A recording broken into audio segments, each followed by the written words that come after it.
Y, eso, Stephen King, 1986. Primera parte. La sombra, antes. Empiezan. Las perfecciones se acentúan. La flor extiende sus coloridos pétalos amplios al sol, pero la lengua de la abeja no les acierta. Se hunden de nuevo en el lodo, dando un grito. Puede decirse que es un grito que repta sobre ellos, un estremecimiento mientras se marchitan y se esfuman. Nacido en una ciudad de muertos. Y, después de la inundación. El terror, que no terminaría por otros 28 años, si es que terminó alguna vez, comenzó, hasta donde puedo contar, con un barco hecho de una hoja de un diario que flotaba a lo largo del arroyo de una calle anegada de lluvia. El barquito cabeceó, se ladeó, volvió a enderezarse en medio de traicioneros remolinos y continuó su marcha por Wickham Street hacia el semáforo que marcaba la intersección de esta y Jackson. Las tres lentes verticales a los lados del semáforo estaban a oscuras y también todas las casas, en aquella tarde de otoño de 1957. Llovía sin cesar desde hacía ya una semana y 2 días atrás habían llegado también los vientos. Desde entonces, la mayor parte de Derry había quedado sin corriente eléctrica y aún seguía así. Un chiquillo de impermeable amarillo y botas rojas seguía alegremente al barco de papel. La lluvia no había cesado, pero al fin estaba amainando. Golpeteaba sobre la capucha amarilla del impermeable sonando a los oídos del niño como lluvia sobre el tejado de un cobertizo, un sonido reconfortante, casi acogedor. El niño del impermeable amarillo era George Denbrough, tenía 6 años. William, su hermano, a quien casi todos los niños de la escuela primaria de Derry, y hasta los maestros, aunque jamás habrían usado el apodo frente a él, conocían como Bill el Tartaja, estaba en su casa pasando los restos de una gripe bastante seria. En ese otoño de 1957, 8 meses antes de que comenzasen realmente los horrores y 28 años antes del desenlace final, Bill el Tartaja tenía 10 años. Era Bill quien había hecho el barquito junto al cual corría George. Lo había hecho sentado en su cama, con la espalda apoyada en un montón de almohadas, mientras la madre tocaba para Elisa en el piano de la sala y la lluvia barría incansablemente la ventana de su dormitorio. A 1/3 de manzana, camino de la intersección y del semáforo apagado, Wickham Street estaba cerrada al tráfico por varios toneles de brea y 4 kebalids color naranja. En cada uno de esos kebalids se leía, Ayuntamiento de Derry, Departamento de Obras Públicas. Tras ellos, la lluvia había desbordado alcantarillas atascadas con ramas, piedras y cúmulos de pegajosas hojas otoñales. El agua había ido picando el pavimento al principio, arrancado luego grandes trozos codiciosos, todo esto, hacia el tercer día de las lluvias. Hacia el mediodía de la 4ª jornada, grandes trozos de pavimento eran arrastrados por la intersección de Jackson y Wickham como témpanos de hielo en miniatura. Muchos habitantes de Derry habían empezado por entonces a hacer chistes nerviosos sobre el arca. El Departamento de Obras Públicas se las había arreglado para mantener abierta Jackson Street, pero Wickham estaba intransitable desde las barreras hasta el centro mismo de la ciudad. Todos estaban de acuerdo, sin embargo, en que lo peor había pasado. El río Kenduskeag había crecido casi hasta sus márgenes en los Eriels y hasta muy pocos centímetros por debajo de los muros de cemento del canal que constreñía su paso por el centro de la ciudad. En esos momentos, un grupo de hombres, entre ellos Zach Denbrough, el padre de George y de Bill, estaba retirando los sacos de arena que habían lanzado el día anterior con aterrorizada prisa. Un día antes, la inundación y sus costosos daños habían parecido casi inevitables. Bien sabía Dios que ya había ocurrido anteriormente. La inundación de 1931 había sido un desastre con un costo de millones de dólares y de más de 20 vidas. De aquello hacía ya mucho tiempo, pero aún quedaba gente por ahí que lo recordaba para asustar al resto. Una de las víctimas de la inundación había sido hallada en Bucksport, a unos 40 kilómetros de distancia. Los peces le habían comido a ese infortunado caballero los ojos, 3 dedos, el pene y la mayor parte del pie izquierdo. Agarrado por lo que restaba de sus manos, había aparecido el volante de un Ford. Ahora, sin embargo, el río estaba retrocediendo y cuando se elevara la nueva presa hidráulica de Bangor, corriente arriba, dejaría de ser una amenaza. Al menos eso decía Zach Denbrough, que trabajaba en Hidroeléctrica Bangor. En cuanto a los demás, bueno, las inundaciones futuras esperarían. Lo importante era salir de esta, devolver la corriente eléctrica y después olvidarla. En Derry, eso de olvidar la tragedia y el desastre era casi un arte, tal como Bill Denbrough llegaría a descubrir con el tiempo. George se detuvo justo detrás de las barreras al borde de una profunda grieta que se había abierto en la superficie de alquitrán de Wickham Street. Este barranco discurría casi exactamente en diagonal. Terminaba al otro extremo de la calle, a unos 12 metros de donde él se encontraba, colina abajo hacia la derecha. Rió en voz alta, el sonido de la solitaria alegría infantil salvando metas en aquella tarde gris, mientras un capricho del agua desbordada llevaba su barco de papel hasta unas cataratas a escala formadas por otra grieta en el pavimento. El agua había abierto con su urgencia un canal que corría a lo largo de la diagonal y por ello el barco iba de un lado a otro de la calle arrastrado tan deprisa por la corriente que George tuvo que correr para seguirlo. El agua se extendía bajo sus botas, formando láminas de lodo. Sus hebillas sonaban con un jubiloso tintineo mientras George Denbrough corría hacia su extraña muerte, y el sentimiento que le colmaba en ese momento era, clara y simplemente, amor hacia su hermano, amor y también una cierta tristeza porque Bill no podía estar allí para ver aquello y compartirlo. Claro que él trataría de describírselo cuando volviese a casa, pero sabía que jamás podría hacer que Bill lo viese, tal como Bill se lo hubiese hecho ver a él en situación inversa. Bill destaca en lectura y redacción, pero aún a su edad George tenía capacidad suficiente como para comprender que no solo por eso obtenía Bill las mejores notas, tampoco era el único motivo de que a los maestros les gustaran tanto sus composiciones. La forma de contar era solo una parte del asunto. Bill sabía ver. El barquito casi silbaba a lo largo de aquel canal, solo una página arrancada de la sección de anuncios clasificados del News de Derry, pero George lo imaginaba como una torpedera en una película de guerra de esas que solía ver en el Teatro Derry con Bill, en las matinés de los sábados. Una película de guerra en la que John Wayne luchaba contra los japoneses. La proa del barco de papel levantaba olas a cada lado mientras seguía su precipitado curso hacia la cuneta del lado izquierdo de la calle. En ese punto, un nuevo arroyuelo corría sobre la grieta abierta en el pavimento creando un remolino bastante grande. George pensó que el barco volcaría yéndose a pique. Escoró de modo alarmante pero luego se enderezó, giró y navegó rápidamente hacia la intersección. George lanzó gritos de júbilo y corrió para alcanzarlo. Sobre su cabeza, una torva ráfaga de viento otoñal hizo silbar los árboles, casi completamente liberados de su carga de hojas a causa de la tormenta, que ese año había sido un séguede implacable. Dos incorporado en la cama, con las mejillas aún sonrojadas, pero con la fiebre retirándose finalmente, como el Kendesque, Bill había terminado el bote, pero cuando George alargó la mano para cogerlo, Bill lo puso fuera de su alcance. Ahora tráeme la PP parafina. ¿Qué es eso? ¿Dónde está? Está en el tetante del SS sótano, al bajar, dijo Bill. En una caja que dice G Google.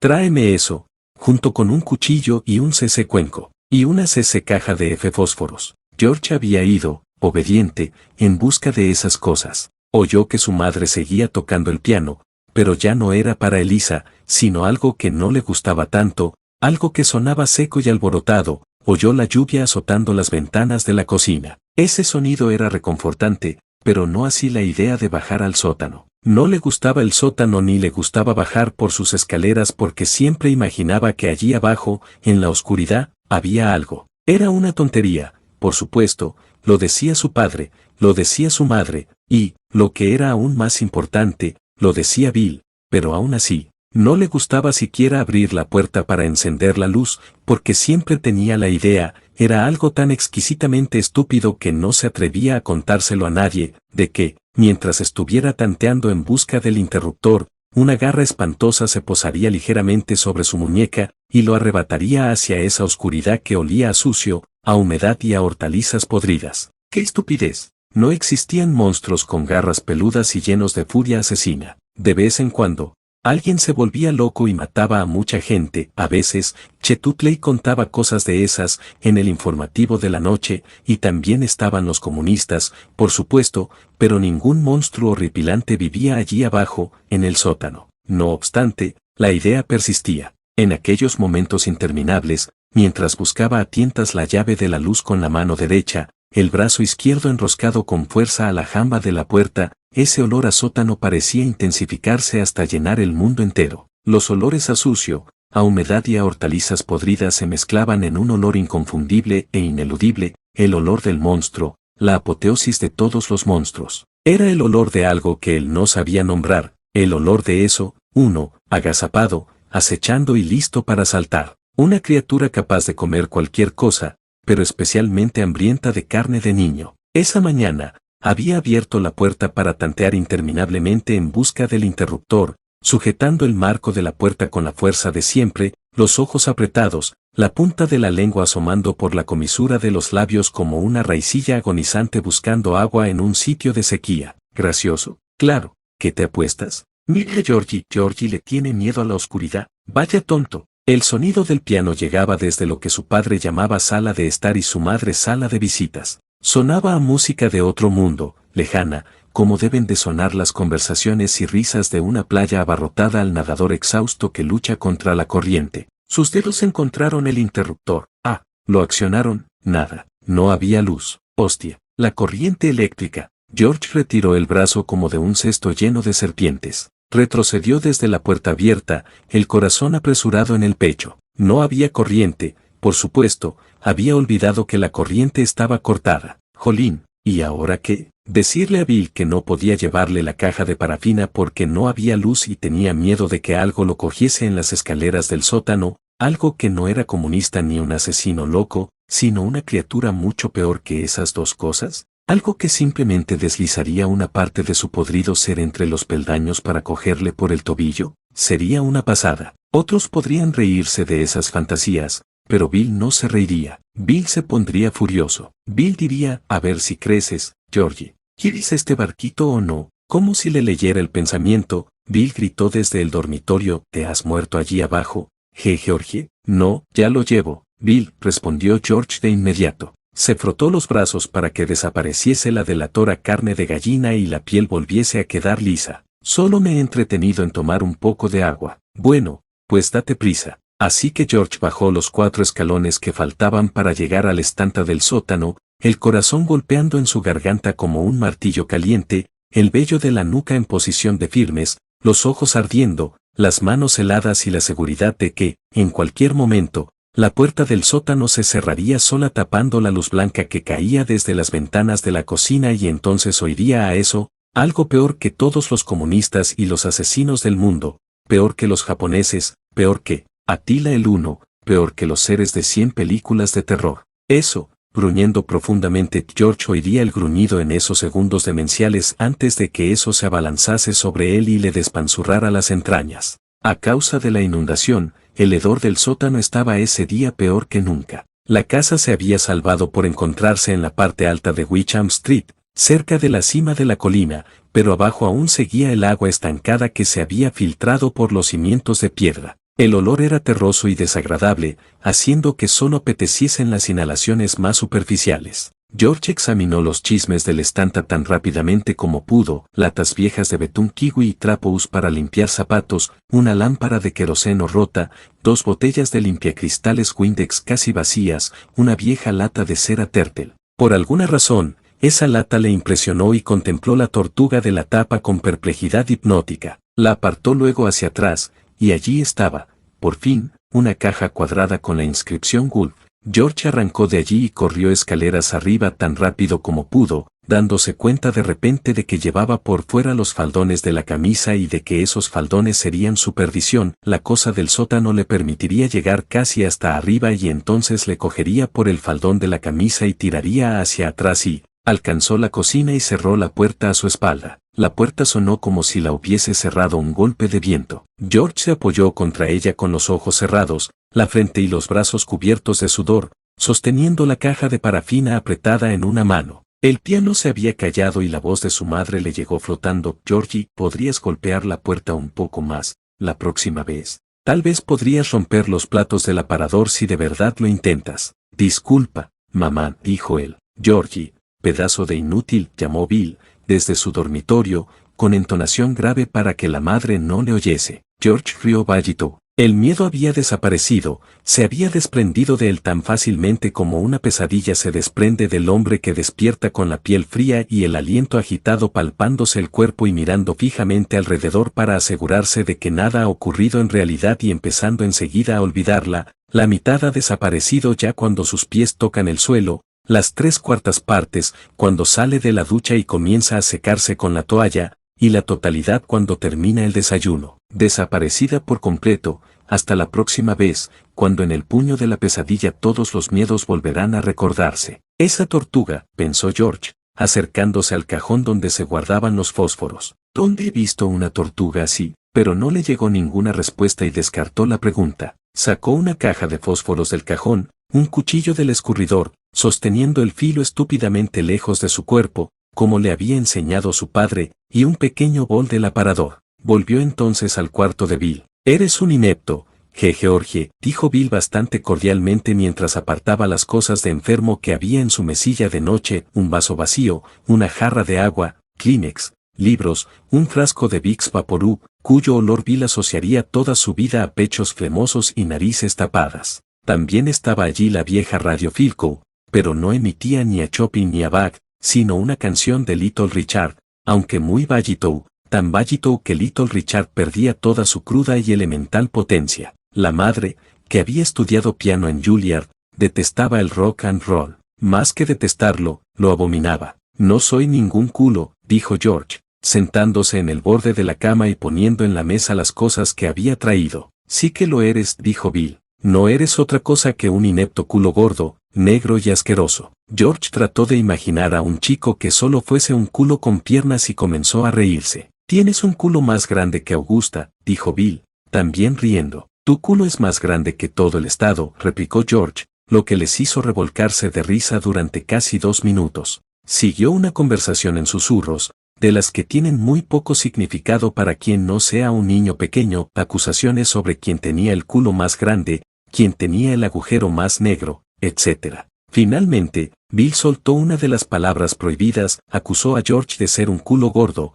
grande y lleno de mierda, con lo cual rieron a carcajadas. La risa de Bill se convirtió en un ataque de tos. Cuando por fin empezó a ceder, la cara de Bill había tomado un color de ciruela que George contemplaba con cierta alarma. El sonido del piano se interrumpió. Los dos miraron en dirección a la sala, esperando el ruido del taburete al correrse hacia atrás y los pasos impacientes de la madre. Bill sepultó la boca en el hueco del codo, sofocando las últimas toses mientras señalaba la jarra. George le sirvió un vaso de agua y él se lo bebió entero. El piano volvió a empezar otra vez para Elisa. Bill el Tartaja no olvidaría jamás esa pieza, y aún muchos años después no podría escucharla sin que se le pusiera carne de gallina en los brazos y la espalda. El corazón le daba un vuelco y recordaba, mi madre estaba tocando eso el día en que murió Georgie. ¿Vas a seguir tosiendo, Bill? No. Bill sacó un Kleenex de la caja, carraspeó tronantemente con el pecho, escupió un poco de flema en el papel, lo arrugó y lo arrojó al cesto que tenía junto a la cama lleno de bollos similares. Por fin abrió la caja de parafina y dejó caer un cubo ceroso en la palma de su mano.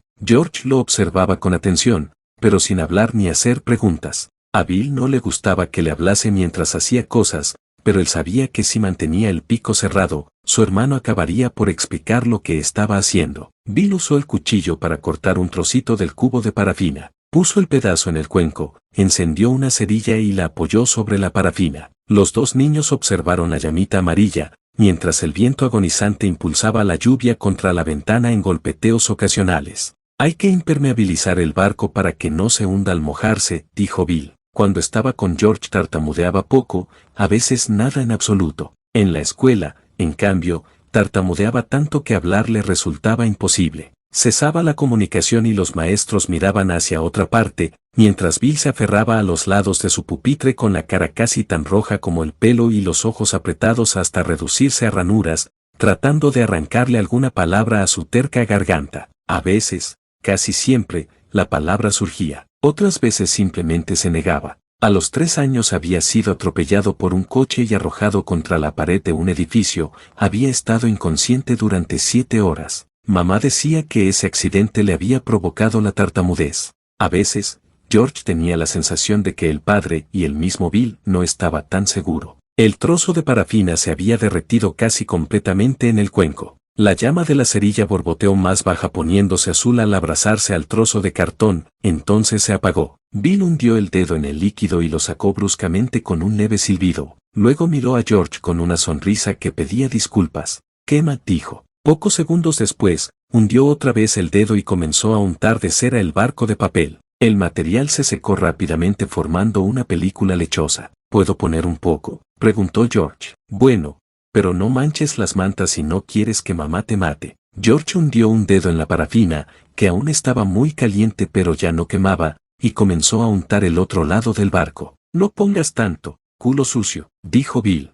¿Quieres que se hunda en el viaje inaugural? Perdona, está bien, pero cógelo con calma. George terminó el otro lado y luego sostuvo el barco en las manos. Estaba un poco más pesado, pero no mucho. «¿Qué?» exclamó. «Voy a salir para hacerlo navegar». «Sí, ve», dijo Bill. De pronto parecía cansado y no muy bien, todavía. «Me gustaría que vinieras», dijo George. Le hubiese gustado de veras. Bill a veces se ponía mandón al cabo de un rato, pero siempre tenía ideas estupendas y rara vez pegaba. «En realidad, el barco es tuyo». «A mí también me gustaría ir», dijo Bill, sombrío. Bueno, George cambió el peso del cuerpo de un pie al otro, con el barco en la mano. «Ponte el impermeable y las botas», advirtió el mayor, «si no quieres pescar una gripe como la mía. Casi seguro que la pescas de todos modos por mis gérmenes». «Gracias, Bill. Es un barco muy chulo». Y entonces hizo algo que no había hecho hacía tiempo,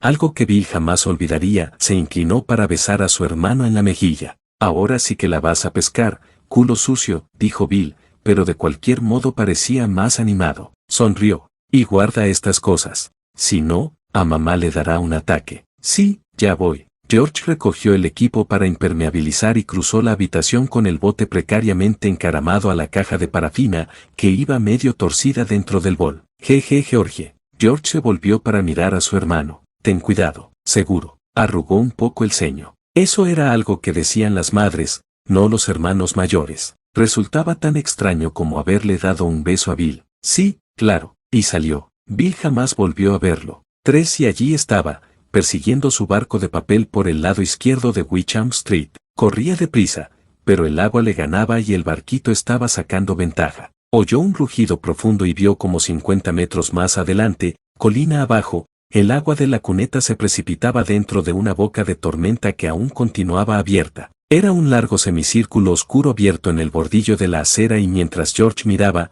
una rama desgarrada, con la corteza oscura y reluciente se hundió en aquellas fosis. Allí pendió por un momento y luego se deslizó hacia el interior. Hacia allí se encaminaba su bote. «Mierda», chilló horrorizado. Forzó el paso y, por un momento, pareció que iba a alcanzar al barquito. Pero uno de sus pies resbaló y George cayó despatarrado despellejándose la rodilla con un grito de dolor. Desde su nueva perspectiva, a la altura del pavimento, vio que su barco giraba en redondo 2 veces, momentáneamente atrapado en otro remolino, antes de desaparecer. «Mierda y más mierda», volvió a chillar, estrellando el puño contra el pavimento. Eso también dolió, y se echó a sollozar. «¿Qué manera tan estúpida de perder el barco?». Se levantó para caminar hacia la boca de tormenta y allí se dejó caer de rodillas, para mirar hacia el interior. El agua hacía un ruido hueco y húmedo al caer en la oscuridad. Ese sonido le daba escalofríos. Hacía pensar en la exclamación le fue arrancada como con un cordel. Retrocedió.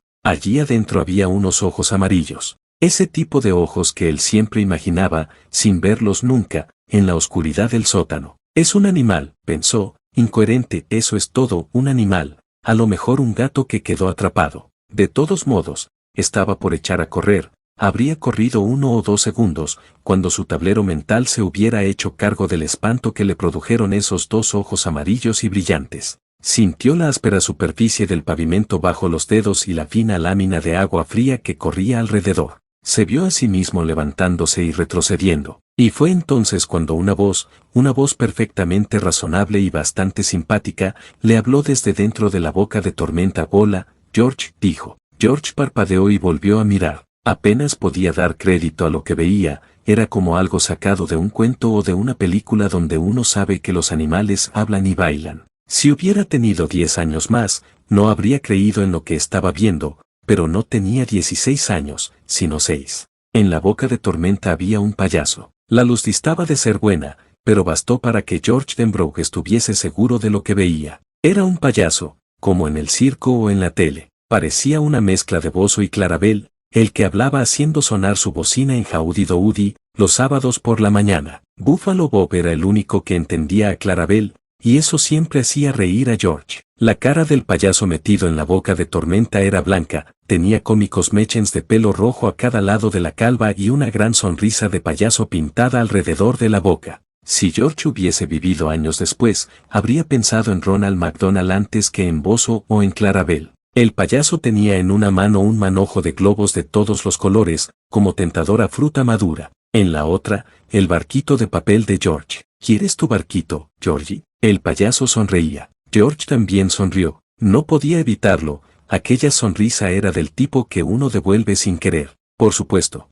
El payaso se echó a reír. Por supuesto. Así me gusta. Así me gusta. ¿Y un globo? ¿Qué te parece? ¿Quieres un globo? Bueno, sí, por supuesto. Alargó la mano, pero de inmediato la retiró contra su voluntad. No debo coger nada que me ofrezca un desconocido. Lo dice mi papá. Y tu papá tiene mucha razón, replicó el payaso de la boca de Tormenta sonriendo. George se preguntó cómo podía haber creído que sus ojos eran amarillos, si eran de un color azul brillante, bailarín, como los ojos de su mamá y de Bill. Muchísima razón, ya lo creo. Por lo tanto, voy a presentarme. George, soy el señor Bob Gray, también conocido como Pennywise, el payaso bailarín. Pennywise, te presento a George Denbrough. George, te presento a Pennywise. Y ahora ya nos conocemos. Yo no soy un desconocido y tú tampoco, ¿correcto? George soltó una risita. Correcto. Volvió a estirar la mano y a retirarla. ¿Cómo te metiste allí adentro? La tormenta me trajo volando, dijo Pennywise,